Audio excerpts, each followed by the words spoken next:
lahat. Salamat, Ninang, calling your name just in time when you came in. Maraming salamat po. Moving on to the mother of the groom for a special message, Mrs. Marisa Comentan Manala. Magandang gabi po sa inyong lahat. Good evening. Tapos na po. Okay. Natutuwa po ako na nakarating ako dito sa lugar ninyo. And it's a long planning na nangyari sa amin since nagkaroon nga sila nag-propose si Jomar kay Faith and all that, na even dun sa mga proposal na yon, we're a part of that, na pati mga kapatid niya. And we're also excited about this when we learn about it. Even the whole church na nalaman namin ito, everyone was so excited at looking at how it is for them as the relationship grows. And naging very special po para sa lahat yung union nilang dalawa. And then as we go on, nakapagplan na po kami ng the wedding will be here na lang, at we would like to share it with most of you instead of kami lang din doon. So sabi namin, exciting kasi uuwi kami dito sa Pilipinas, parang reunion na namin magkakapatid, at the same time reunion namin na magkakasama kami dito sa Pilipinas together with everyone na family ni Faith. So nakakatuwa po kasi most of the time nag-i-Skype kami ng parents ni Faith, ng mga kumari namin, at saka si brother Raymond. Most of the time, tawa na lang kami and all that. And then finally, nung nagkita kami dito, parang walang nagbago. Parang we're very close na we were together. At we're so happy na magkasama na kami at last. Nakita rin kami personally. So, ang wish ko lang po kay Faith at kay Jomar, all I can say is, ang saya-saya po namin. The whole family kasi po, finally talagang si Faith, hindi lang namin nakasama, so totally kasama na namin siya. Parang, I said nga na, I gained a daughter, and isa na mga kapatid niya, mga sisters, nagkakaroon sila ng panibagong ate. And then, ang sa akin is more than just not, I did not just gain a daughter-in-law, I also gain a friend, a best friend, na we are almost together. Pag naghanap na po kami ni Faith, ang tagal bago matapos. Para most of the time, parang gusto namin, meron kami laging second time na magkakakwentuhan kami. Ang saya-saya po na feeling, at natutuwa po ako lahat na welcome nyo kami ng ganito, na deep in our heart po, talaga pong masaya po kami na na-meet po namin kayong lahat. From the bottom of our heart. Salamat po. Maraming salamat po. Thank you very much to the mother of the groom. A special message is coming up next, and this time, equally important as the parent of the groom. Let's have the father of the bride, Mr. Raymond Abiera Jr. Hala, si Sir, yung may fans club. Butuhon para senador. Honorable Raymond Abiera Jr., City Councilor. Magandang gabi sa lahat. Tika, dukutin ko lang yung kudigo ko.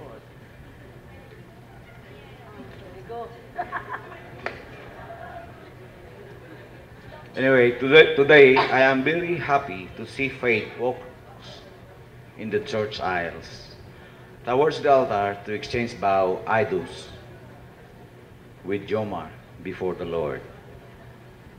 And I'm very proud of what you have become, and beautiful and fine lady in and now. It pains me to think that I was not there in your special and memorable moments when you were growing up. I am not proud of what I did in the past, and I'm trying to make things right in good, that I found my Lord who showed me the way when I did in and told me to make a U-turn. Today, Jomar, I am entrusting you, my daughter Faith, with prayers that you will have a very happy and fulfilling marriage life. When your married life is shaken by some forces and only she didn't, make a U-turn and decide to stay with one another. Don't give up on one another. Tonight, after this reception, I may ask everybody to leave so that the couple, Jomar and Faith, could have with each other alone. For one, they are very tired and they need some rest. Second, they are excited to make a baby, and I am excited to see my apo. Cheers!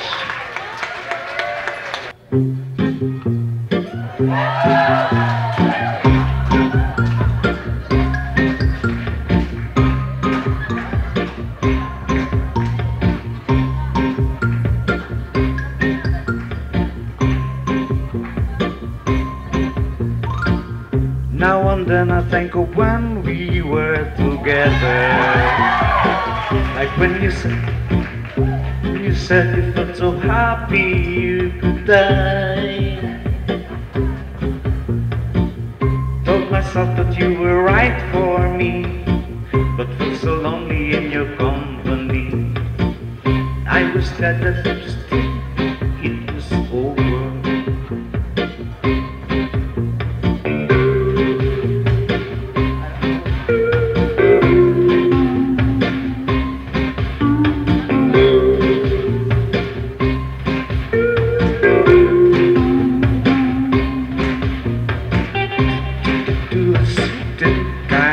Sadness, reaching and always the end. If you heard that you could not make sense when you said that you would still be friends, I'll admit that I was glad it was over.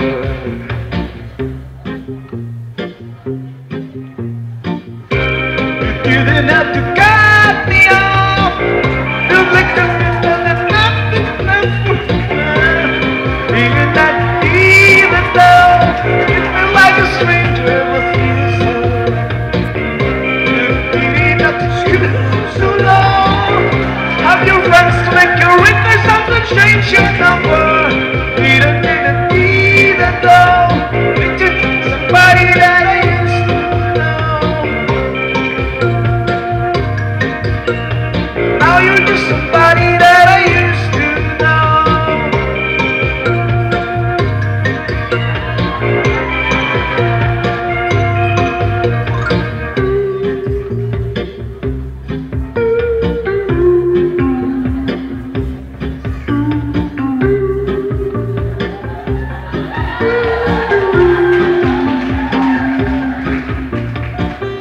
Now one day I think I wanna just screwed me over.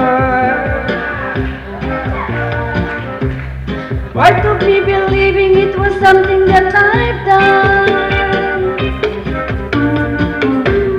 I don't wanna live that way, reading into every word you say.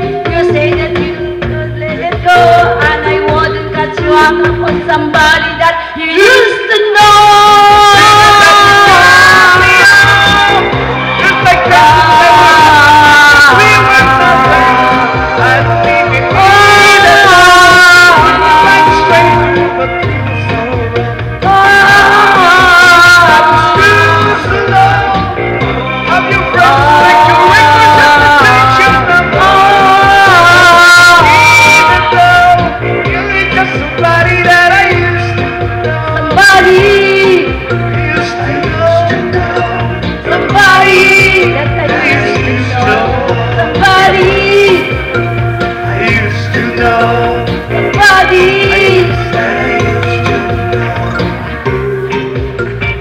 used to know, that I used to know, I used to know the body.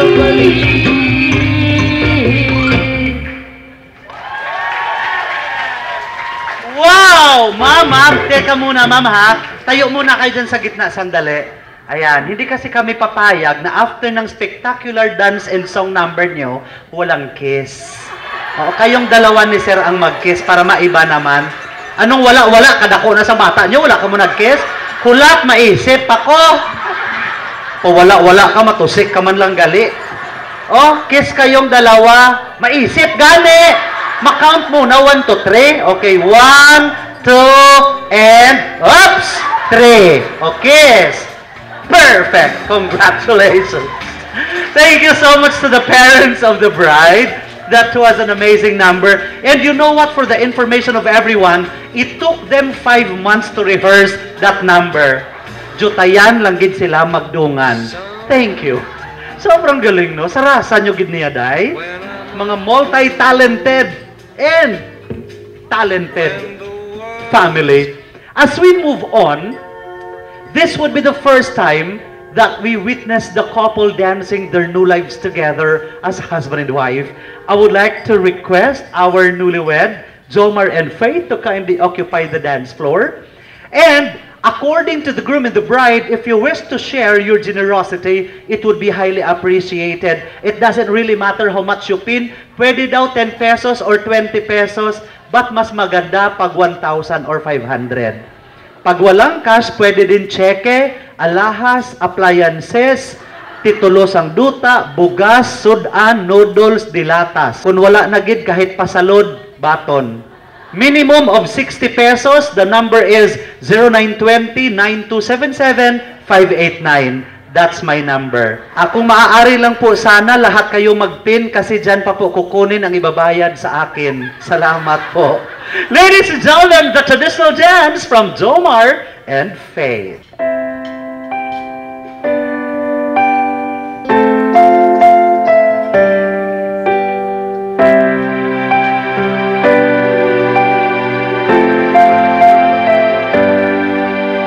Here we stand today, like we always dream, starting out our lives together.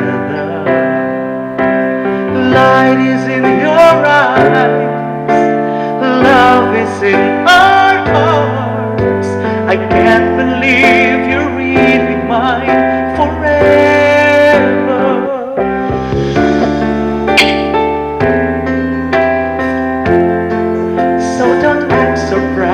If the feeling starts to carry me away, on this day I promise forever. On this day I surrender my heart. Here I stand, like I've planned, and I will honor every word that I say on this day.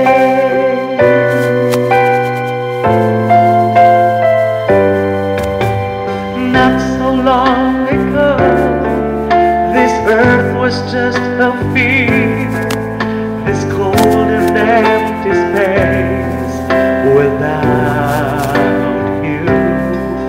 Now everything's alright, now everything's revealed, and the story of my life is all about you.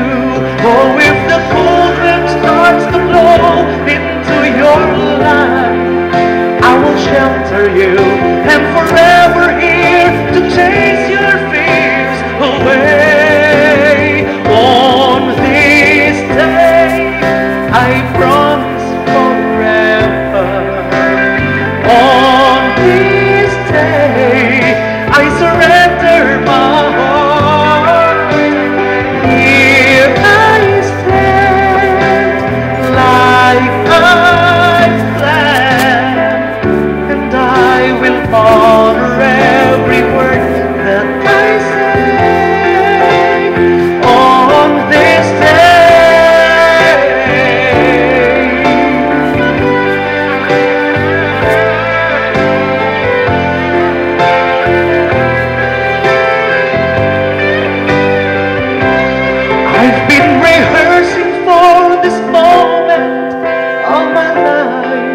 So don't act surprised if the feeling starts to carry me away. Much? Ang tanan nga nagpalakpak, tagaan taletsyon, tag duwa-duwa ka kilo. To those who shared their generosity to the newlywed, it is highly appreciated. But according to the couple, ang wala pa daw kapin, they continue to receive your contributions until 10 o'clock tonight. Anong room po kayo? 42. I-deliver lang po ang mga donations sa room 432 or pwede ding i-deposit sa account ng Bantay Bata 163. Maraming sa... Sakto nang haksa na ito. Do wala kaya katapusan na hakos da sa asawa mo. This is the perfect time for us to appreciate some words of thanksgiving from our newlywed on their very special day. Let us give a round of applause for Jomar and Faith.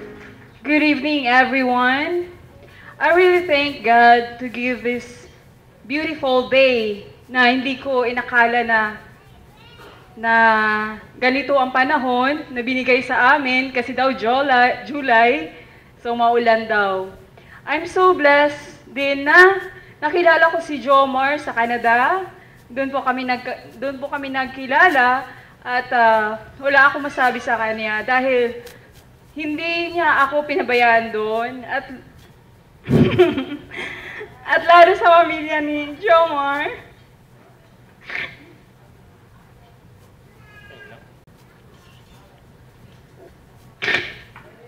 I really appreciate that. I've been 4 years, more than 4 years in Canada. They give time and effort for me na pasensya na. Since na nagplano kami ni Jomar na magpakasal, they give time and effort na gawin lahat na procedure. Ginawa nila dun yung pre-wedding. Sila din nagbigay sa akin ng bridal shower. Na hindi ko inakala lahat yun. As a supporter ng kapatid, in behalf na kahit nawala si Tito dito, I'm really thankful din sa supporter niya for helping us there. For all the parties that they did, I'm really thankful and I'm so blessed that you have now guys in my life.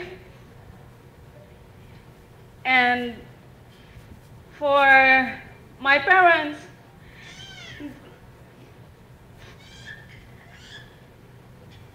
thank you so much for always being there for me. Kahit sasabihin na I don't have a patience. But I'm trying to control myself. Thank you, Mama and Papa. To my twin. Is always my best friend. And helping me for all what happened today. She did all the plans that we have tonight. The beautiful place. And behalf of me here, ang hirap kasi wala kami dito. Ang hirap dahil lahat, pag bride ka pala, gusto mo detail, gusto mo perfect, but hindi mo asa walang perfect na mangyari.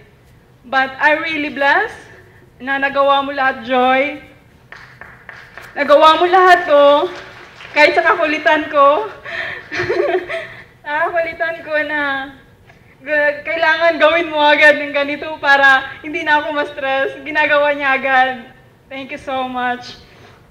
And for Manalang's family and relatives from abroad, Chicago and Canada, and Ninang, thank you so much for coming tonight. And from my relatives, Tita and Titos from London too, Rafa's family, thank you so much for coming. Thank you. And my family also here, thank you so much since na dumating kami ni Jomar, we're so busy na wala kaming araw na nasuno pa ako dahil sa prenup namin. Ang hapdi pa ng balikat ko dahil nilusob namin yung init para lang magawa yung video. Thank you sa mga photographer na to. Ang gagaling din para. Thank you so much. At saka sa family and relatives, thank you so much sa relative ko at saka kay Jomar. Thank you for your time and effort. Thank you so much. Na it was also sudden para sa akin. Since I met Faith, parang sunod-sunod na yung blessings na dumating sa buhay ko, sa buhay din niya, sa buhay ng family ko, sa buhay din ang family niya. I'd like to give thanks to my parents for giving me the support. Lagi silang nakaback up sa akin with whatever I do. And also, parents ni Faith for giving me the approval. And before I proposed to her, kinausap ko sila secretly through Skype. Hindi alam ni Faith. So, salamat po sa approval. And everything happened so fast. Biglang ang pre-wedding namin. And then there came a bridal shower for her, a surprise bridal shower. And the trip to the Philippines, which stressed us a lot. Pero very thankful ako pagdating ko dito sa Bacolod na nakita ko all the support from the family of Faith. Salamat kay Papa Boy. Salamat sa mga drivers namin, Dan, even kay Franco,